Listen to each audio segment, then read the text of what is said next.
দেশে যেখানে একে অপরকে বাঁশ দিতেই পছন্দ করে, সেখানে চীন যেন বাঁশ খেতে কিংবা খেলতেই পছন্দ করে। হ্যাঁ, ঠিকই শুনছেন, চীনে বাঁশ শুধু খাবার নয়, এটি এক ঐতিহ্যবাহী ক্রীড়ারও অংশ। চীনের মানুষের বাঁশের প্রতি ভালোবাসা এতটাই গভীর যে বাঁশ দিয়ে বানায় ঘর ও সেতু। এমনকি মাত্র একটি বাঁশের ওপর দাঁড়িয়ে পার হয় দীর্ঘ নদী। কখনো বা তা নিয়ে দেখায় অবিশ্বাস্য কসরত। আর এই ঐতিহ্যের নাম ব্যাম্বু ড্রিফটিং। একটি শান্ত নদীর উপর দিয়ে হাওয়ার মতো ভেসে চলেছে সরু একটা বাঁশ, আর সেই বাঁশের উপর দাঁড়িয়ে একজন মানুষ তার পায়ের এক অদ্ভুত দক্ষতায় যেন পানির স্রোতের সাথেই নৃত্য করছে। এই ঐতিহ্যের শিকড় খুঁজতে গেলে যেতে হবে চীনের দক্ষিণ পূর্ব প্রদেশে। আনুমানিক 2000 বছর আগের কথা। পাহাড়ি অঞ্চলের মানুষদের জীবনে বাঁশ ছিল এক অবিচ্ছেদ্য অংশ। বসুন্ধরা ডায়াপেন্ট এখন আরো উন্নত। এই হট এয়ার থ্রো টপশিট দ্রুত শোষণ করে সোনামণিকে দেয় কোমল অনুভূতি। একসময় স্থানীয় জেলেরা বাঁশের লম্বা কাণ্ডকে ভাসমান নৌকার মতো ব্যবহার করত।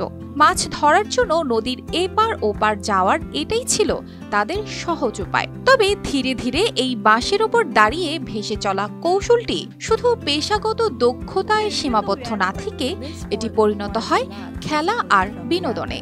বর্তমানে চীনের ঝেজিয়াং প্রদেশের কিছু গ্রামে প্রতি বছর আয়োজন করা হয় ব্যাম্বু ড্রিফটিং ফেস্টিভ্যাল। এখানে প্রতিযোগীরা শুধু বাঁশের উপর দাঁড়িয়েই নয়, বিভিন্ন কসরত দেখিয়েও সবাইকে মুগ্ধ করেন। কেউ করেন মার্শাল আর্ট, কেউ বা নাচ। এক কথায় এটি হয়ে উঠেছে একটি নজর কাড়া সাংস্কৃতিক অনুষ্ঠান। বাঁশ ড্রিফটিং খেলার প্রতিযোগিতায় অংশগ্রহণকারীরা সরু বাঁশের কাণ্ডের উপর দাঁড়িয়ে ভারসাম্য বজায় রাখেন। নদীর স্রোতের বিপরীতে বা সাথেও তারা বাঁশ নিয়ন্ত্রণ করেন পায়ের মাধ্যমে। অনেক সময় হাতে ছোট একটি বৈঠা থাকলেও মূল খেলাটি পায়ের দক্ষতার উপরই নির্ভরশীল।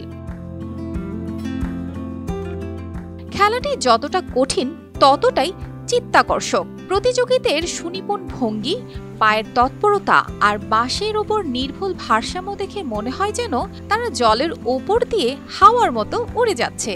চীনের বিভিন্ন উৎসব বা বড় অনুষ্ঠানে এই খেলা হলে দর্শকদের ভিড় লেগে যায়। অর্পিতা জাহান, RTV।